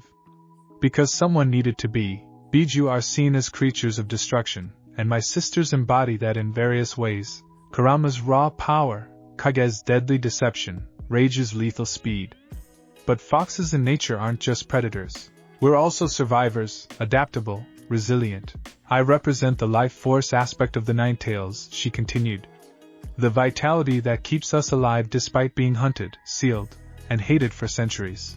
The ability to recover from wounds, to persist, to grow. That's my domain, not just healing others, but the fundamental energy that sustains life. That's actually really beautiful, Naruto said. It's also practical. A force of pure destruction eventually destroys itself. But destruction balanced with preservation, death balanced with life, that's sustainable. That's why I'm teaching you this, Naruto. You'll learn to destroy from my sisters, but from me, you'll learn to preserve. A true Hokage needs both. I never thought about it that way, but you're right. The Hokage protects the village. That means keeping people alive, not just defeating enemies. Exactly. And there's something else. Midori's expression became serious. You carry our power, Naruto. Eventually, people will fear you for it, see you as a weapon of destruction. But if you're also known as a healer, someone who saves lives, that changes the narrative. It makes you human, approachable, trustworthy. So this is strategic too? Everything is strategic when you're trying to change how the world sees you. But that doesn't make it less genuine. You can be both a powerful warrior and a compassionate healer. In fact, being both makes you more complete. They continued training, and Midori introduced Naruto to medical research and toxicology. Create your own antidotes. Understand how poisons work. Learn to identify and counter them, she said, showing him various compounds. Medical ninja are often responsible for protecting their team from biological and chemical threats. Naruto learned about common ninja poisons, their symptoms, and treatments. How to create antidotes using herbs and chakra infusion. How to purge toxins from a patient's system using medical ninjutsu. This is like being a doctor, pharmacist, and scientist all at once, Naruto observed. That's exactly what a master medical ninja is, Midori confirmed. We're scholars as much as warriors. Knowledge is our primary weapon. As their time together drew to a close, Midori gave Naruto a final lesson. Healing isn't just physical, she said. Psychological trauma, emotional wounds, mental exhaustion, these are just as real as physical injuries, and often harder to treat. A good medical ninja recognizes this and provides emotional support along with physical healing. How do you heal someone's mind? Sometimes just by listening. By being present. By showing them they're not alone. You can't fix everything, Naruto, but you can help people carry their burdens. She placed a hand on his shoulder. You carry pain too, loneliness, rejection, the weight of being a Jinchuriki. Don't neglect your own healing in the pursuit of helping others. You can't pour from an empty cup. I have you and your sisters now, Naruto said with a smile. I'm not alone anymore. No, you're not. And we'll help you heal those old wounds, just as you're helping us find purpose beyond being weapons. Midori pulled him into a gentle hug. Thank you for seeing us as more than monsters, Naruto. That means everything. When Naruto woke the next morning, his hands were glowing faintly with green chakra. He looked at them in wonder, feeling the healing energy at his fingertips. You're a natural, Midori's voice said warmly in his mind. Keep practicing, and you'll be able to heal injuries that would kill most people. Thanks, Midori. For everything. Thank me by using what you've learned wisely. And remember, preserve life when you can, take it only when you must. Naruto got ready for another day at the academy. But now he saw his classmates differently. He noticed Choji's slight limp from a training injury, Kiba's bruised knuckles, even the way Hinata's breathing suggested mild anxiety. He wanted to help them, to heal them. But he also knew he needed to keep his new abilities secret for now. Patience, Kurama advised. Your time will come. For now, continue learning. There are still 5 more of us to train with. Naruto grinned. Every day brought new knowledge, new skills, new reasons to believe in his dream. He was going to be Hokage. And when he did, he'd be a Hokage who could both protect his village and heal its wounds. Naruto had learned many things over the past months of training with the Kurama sisters. He'd learned power from Kurama, deception from Kage, and compassion from Midori. But he was completely unprepared for Reiju. When he entered his mindscape that night, the peaceful environments he'd grown accustomed to were gone. Instead, he found himself standing in the center of a massive storm. Lightning crackled across a dark sky, thunder rolled continuously, and rain fell in sheets that somehow didn't make him wet. At the heart of the storm stood Reiju. The storm fox was smaller than her sisters, leaner, with silver hair that seemed to spark with electricity. Her eyes were icy blue, sharp and analytical, and her single tail moved with predatory precision. She wore minimal clothing, practical combat gear that wouldn't restrict movement, and electricity danced along her skin in constant arcs. You're slow, were the first words out of her mouth. Nice to meet you too? Naruto said uncertainly. I didn't ask for pleasantries. I stated a fact. You're slow. Your reflexes are adequate, your base speed is average, and your reaction time is barely acceptable. My sisters have taught you power, deception, and healing. None of that matters if you can't avoid being hit or close the distance to strike first. She moved, and suddenly she was behind him. Naruto spun, but she was already somewhere else. See? Slow. Predictable. Dead. She appeared in front of him, one finger crackling with electricity pressed against his chest. In a real fight against the speed-type ninja, you'd be finished before you could form a hand seal. Okay, I get it, Naruto said, frustrated. I'm slow. Are you going to help me fix it or just insult me? Reiju's lips quirked into the smallest smile. Both. I don't coddle students like Midori, and I don't philosophize like Kage. I push until you break, then I push harder. Can you handle that? Bring it on, Naruto declared, his competitive spirit ignited. Good. Then let's establish a baseline. Reiju created a series of targets around the storm-swept landscape. Run to each target and touch it. I'll time you. Naruto took off running, pushing himself as hard as he could. He touched each target as quickly as possible, returning to Reiju breathing heavily. 12 seconds, she announced. Pathetic. A Genin-level taijutsu specialist would do it in 8. A Chunin in 5. A Jonin in 3. Your father could have done it in under 1 second. My father? Naruto perked up at the mention, the yellow flash of the leaf. Minato Namikaze was the fastest shinobi of his generation, possibly of any generation. He could appear and disappear across a battlefield so quickly that enemies died before they realized he'd moved. That's your genetic heritage, and you're wasting it. Reiju began to circle him, her movements precise and calculated. Speed isn't just about running fast, Kit. It's about reaction time, muscle efficiency, neuroprocessing, chakra flow, and momentum management. Your body is a machine, and right now, it's a poorly tuned one. So how do we tune it? We start with the basics. Your muscle composition and efficiency. Most of your physical training at the academy has been generalized.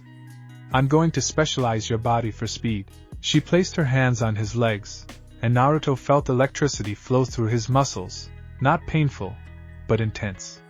He could feel his muscle fibers responding, contracting and releasing in rapid succession. This is electrical muscle stimulation, Reiju explained. I'm forcing your muscles to work at maximum capacity, building fast-twitch muscle fibers that contract more quickly. It's going to hurt. She wasn't kidding. For what felt like hours, Reiju subjected Naruto to training that made Kurama's combat drills seem gentle. She used her lightning chakra to stimulate his muscles while forcing him through exercises designed to build explosive power and rapid movement. Speed training is about efficiency, she explained while Naruto did his 100th sprint. Every movement needs to be optimized. Watch. She demonstrated a running stride, moving in slow motion so he could see. Notice how my foot lands, on the ball, not the heel. How my arms pump at precisely the right angle. How my torso remains stable while my legs do the work. How my chakra flows to enhance each step without waste. Every detail matters. Naruto tried to replicate her form, and Reiju immediately corrected him. Your left foot is landing too heavily. You're wasting energy on impact. Your right arm is swinging too wide, air resistance. Your breathing isn't synchronized with your stride. Again, they practiced running form for subjective days. Every time Naruto thought he had it right, Reiju found something else to fix. His posture, his foot placement, his arm movement, his breathing, his chakra flow, everything had to be perfect. Why are we spending so much time on this? Naruto complained. Can't I just use chakra to run faster? Chakra enhancement is a multiplier, Reiju explained. If your base form is inefficient, enhancing it just makes you inefficiently fast. Master the fundamentals first, then we add chakra. When Reiju finally deemed his running form acceptable, she moved to the next phase. Now we work on your nervous system, specifically your neuroprocessing speed. Your brain needs to process information and send signals to your muscles faster. Watch. She threw a kunai at him without warning. Naruto barely managed to dodge. Your reaction time was 0.8 seconds from when the kunai left my hand to when you moved. Unacceptable. A skilled opponent could kill you 3 times over in that window. We're going to reduce that to 0.2 seconds or less. What followed was brutal reflex training. Reiju would attack from random angles at random times, forcing Naruto to react without thinking. Sometimes she used lightning-fast strikes, other times projectiles, sometimes genjutsu that made her attacks seem to come from different directions. Don't think, react, she barked. Your conscious mind is too slow. Train your subconscious to respond. Naruto took hit after hit, each one followed by Reiju's analysis. Too slow. Wrong angle. Overcommit to the dodge. Wasted movement. Again, but gradually, incrementally, he improved. His body began to react before his mind fully processed the threat. His dodges became tighter, more efficient. His counterattacks came faster, better, Reiju acknowledged after Naruto successfully dodged a complex combination attack.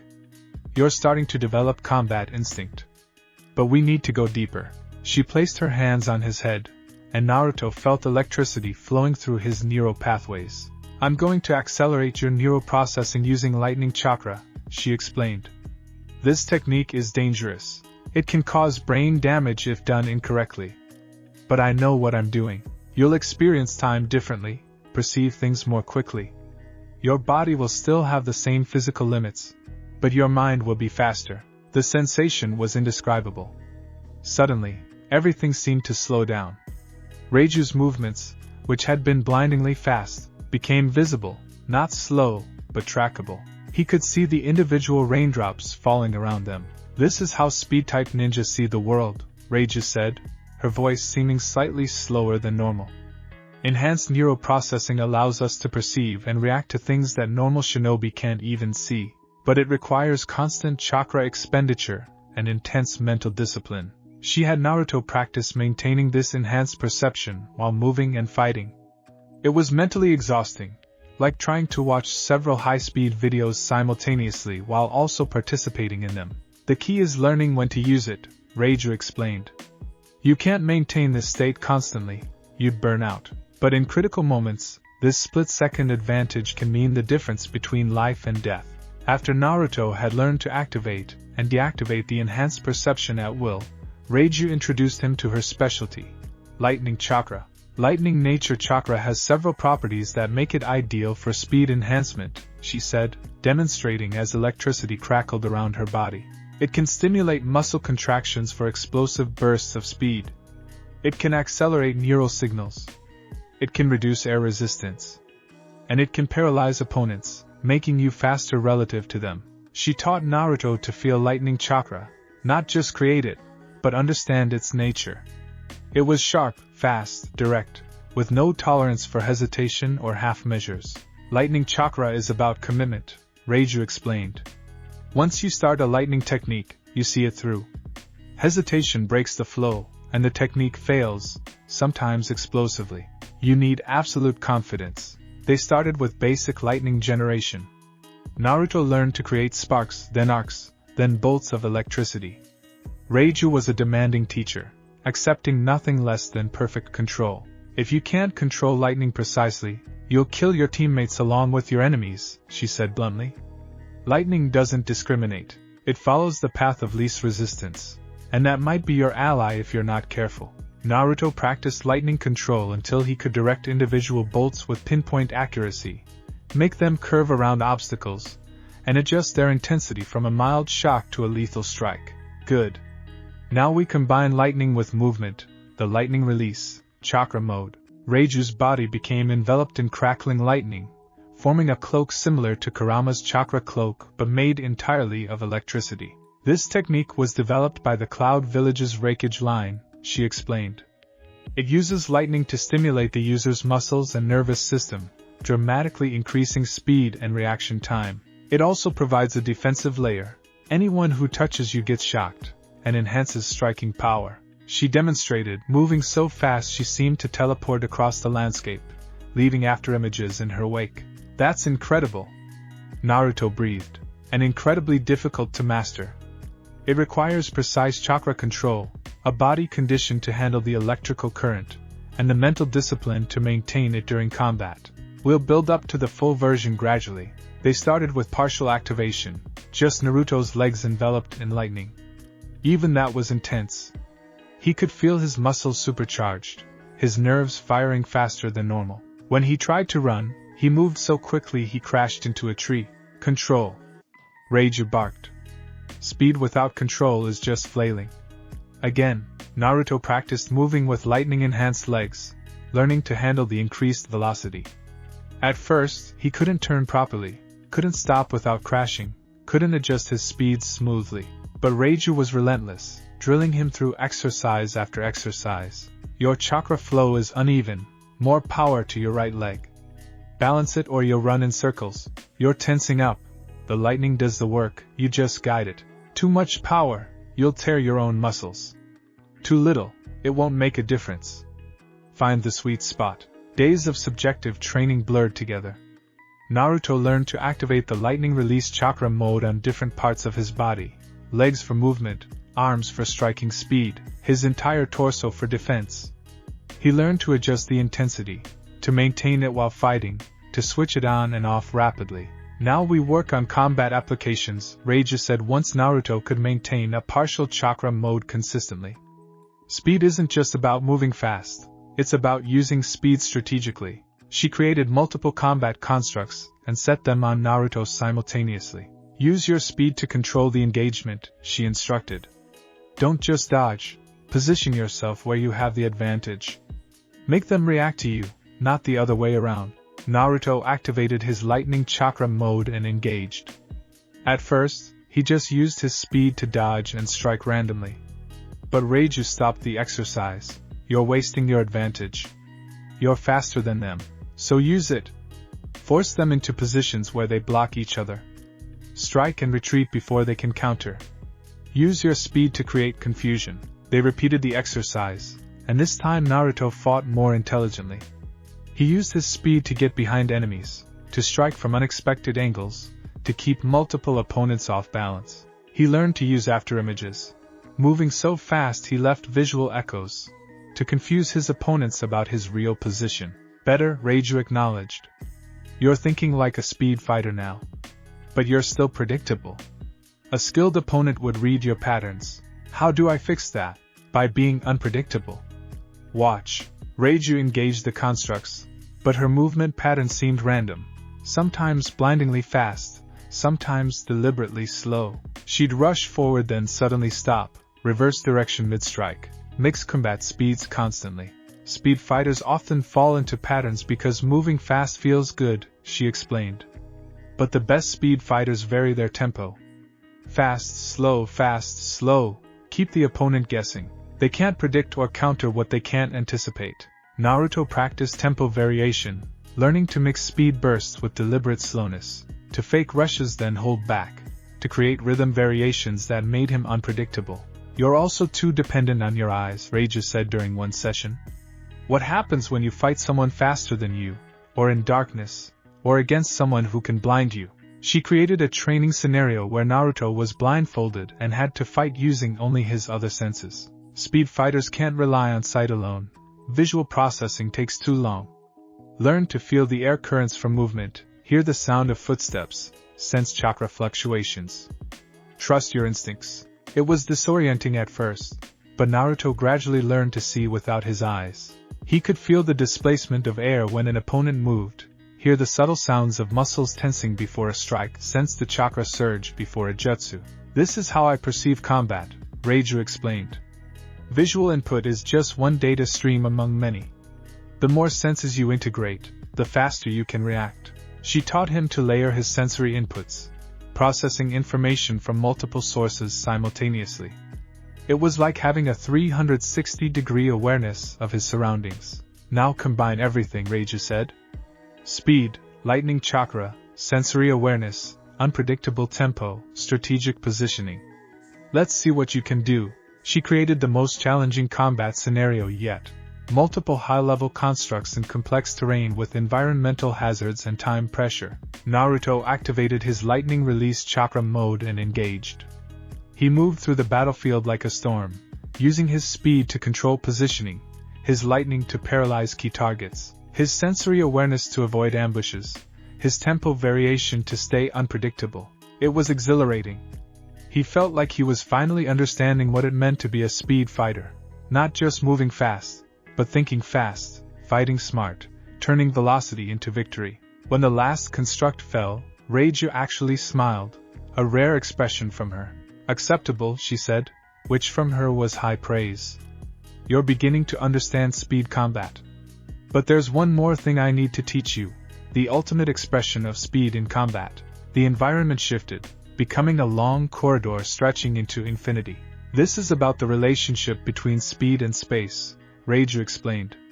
When you move fast enough, you effectively compress space. The distance between you and your target becomes meaningless because you can cross it instantly. This is what your father mastered, the ability to make distance irrelevant. The Flying Thunder God technique? Naruto asked, remembering Iruka's lessons about his father. That's different. That's space-time ninjutsu, actual teleportation. I'm talking about pure speed so extreme that it mimics teleportation. The body flicker technique taken to its absolute limit, she demonstrated, moving down the infinite corridor and returning so quickly Naruto's eyes couldn't track her movement. The body flicker is a basic technique that most Chunin know, Reiju said. It uses chakra to temporarily enhance speed for short bursts. But most ninja use it crudely, just a quick dash. I'm going to teach you to master it, to chain multiple flickers together, to use it in combat rather than just for travel. The training that followed was the most intense yet. Reiju taught Naruto to execute the body flicker with perfect timing, to chain multiple flickers in rapid succession, to change direction mid-flicker, to use it both offensively and defensively. The key is minimizing the time between flickers, she explained. Most ninja need a full second to prepare the next flicker. You're going to learn to do it in a fraction of that time, creating a continuous high-speed movement that's almost indistinguishable from teleportation. Naruto practiced until his chakra reserves were nearly depleted, which, given his massive chakra, took an incredibly long time. He learned to flicker in patterns, to use it to dodge mid-attack, to appear behind an opponent before they even realized he'd moved. Combine this with your lightning release chakra mode, and you have what I call lightning flash step, Reiju said. It's not true teleportation, but it's fast enough that most opponents can't react to it. She created a training dummy with sensory equipment. This construct can detect and react to movement at Chunin level speeds. Use lightning flash step to strike it before it can respond. Naruto activated his chakra mode, used body flicker to close distance, and struck. The construct's defensive systems activated a split second too late. Good. Now do it 10 times in a row without being detected. The exercise pushed Naruto to his absolute limits. He had to move faster than the construct could perceive, strike before it could react, and retreat before its delayed response could catch him. It required perfect timing, absolute chakra control, and flawless execution. After countless attempts, he finally succeeded. 10 consecutive strikes without the construct successfully defending once. Excellent, Rages said with genuine satisfaction. You've mastered the fundamentals of speed combat. Now we need to talk about the strategic applications. She settled down, gesturing for Naruto to join her. The storm around them calmed slightly. Speed is more than just a combat style, Reiju explained. It's a psychological weapon. Fast fighters terrify opponents because they create a sense of inevitability. If you're fast enough, your enemy knows they can't escape, can't defend, can't react. That fear is as valuable as the speed itself. So I should use my speed to intimidate? Use it to control. In team combat, speed fighters often serve as assassins, taking out key targets before the enemy can respond, or as disruptors, moving through enemy formations so quickly they can't coordinate. Or as rescuers, extracting wounded allies before the enemy can finish them. She created tactical scenarios where Naruto had to use his speed for different strategic purposes. Assassination missions where he had to eliminate targets without being detected. Rescue operations where he had to extract people from danger zones. Disruption missions where he had to create chaos in enemy formations. Speed also has defensive applications, Reiju continued. If you're fast enough, you can protect multiple people simultaneously, moving between them to intercept attacks. You can scout ahead and return with intelligence before the enemy knows you were there. You can deliver messages across battlefields in seconds. This is way more complex than just run fast and punch hard, Naruto observed. Speed combat is about tactical superiority through superior positioning and timing. You need to think several moves ahead, predict enemy responses, and be where you need to be before the enemy realizes why you need to be there. During one of their breaks, Naruto asked Reiju, "Why do you specialize in speed and lightning?" "Because precision and efficiency are everything to me," she replied. Lightning doesn't waste energy. It finds the fastest path to its target. Speed doesn't waste time. It accomplishes objectives before the enemy can respond. I value directness, decisiveness, and perfect execution. She looked at him with her sharp blue eyes. I don't have patience for hesitation or inefficiency. When something needs to be done, I do it immediately and perfectly. That's my nature. That actually explains a lot about your teaching style, Naruto said with a grin. I push you hard because I see your potential. You have the bloodline for speed, your father's legacy. You have the chakra reserves to maintain high-speed techniques, and you have the determination to master them. But you also have bad habits, wasted movement, inefficient techniques, hesitation. I'm burning those out of you. It's working, Naruto admitted. I feel faster than I ever imagined I could be. You are faster. But you can be faster still. Speed has no real upper limit. There's always another fraction of a second to shave off, another efficiency to gain, another technique to master. Perfection is a direction, not a destination. They continued training, and Reiju introduced advanced concepts, using lightning to enhance sensory perception even further, creating sonic booms through pure speed, combining speed with Naruto's other techniques for devastating combinations. Your Shadow Fox clones from Kage? Reiju said. Imagine if each one could move at lightning speed. Your wind release techniques from Kurama? Add lightning to create storm release combinations. Your medical knowledge from Midori? Use your speed to treat multiple patients simultaneously in combat. She demonstrated integrated techniques, showing how speed enhanced everything else he'd learned. A shadow clone moving at lightning speed was exponentially more useful. A wind blade delivered at high velocity was far more devastating. Medical ninjutsu performed with superhuman speed could save lives in situations where normal medical ninja would be too slow. This is the true power of being a Jinchuriki with multiple teachers, Reiju explained. You're not just learning separate skills, you're learning how to combine them into something greater than the sum of their parts. As their training session drew to a close, Reiji gave Naruto a final demonstration of master-level speed combat. She moved through a complex battlefield scenario so quickly she seemed to be in multiple places at once, defeating dozens of opponents in seconds with lightning-enhanced strikes, precise positioning, and perfect timing. That's what you're working toward, she said. The ability to control an entire battlefield through superior speed and precision. Your father could do it. The fourth Raikage can do it. The second Hokage could do it. And eventually, you'll be able to do it too. I will, Naruto promised. I'll master this completely. I know you will. Because you're not just training to be strong, you're training to be complete. Speed is your answer to opponents who are stronger, more skilled, or better equipped. If they can't hit you, they can't beat you. If you can strike before they react, their advantages don't matter. She placed a hand on his shoulder, electricity crackling between them. Remember, Kit, speed isn't about running away. It's about controlling every aspect of combat. When to engage, when to retreat, when to strike, when to defend. Master that, and you'll be unstoppable. When Naruto woke the next morning, he felt different. His body seemed lighter, his reflexes sharper, his perception faster. He could see the dust motes in the air, track their movement, predict their path. Don't get cocky, Reiju's voice crackled in his mind. You've learned the basics, but mastery takes constant practice. Keep training your speed every day, or you'll lose what you've gained. I will, Naruto promised mentally. So who's next? Hikari, Kurama answered. The Golden Fox will teach you about energy, light, and the power of positive emotion. After Reiju's intensity, you could use some of Hikari's warmth. Naruto grinned as he got ready for school. He was halfway through training with the 9 sisters, and he could already feel how much he'd changed. Stronger, faster, smarter, more capable. The dead last of the academy was becoming something extraordinary, and no one had any idea.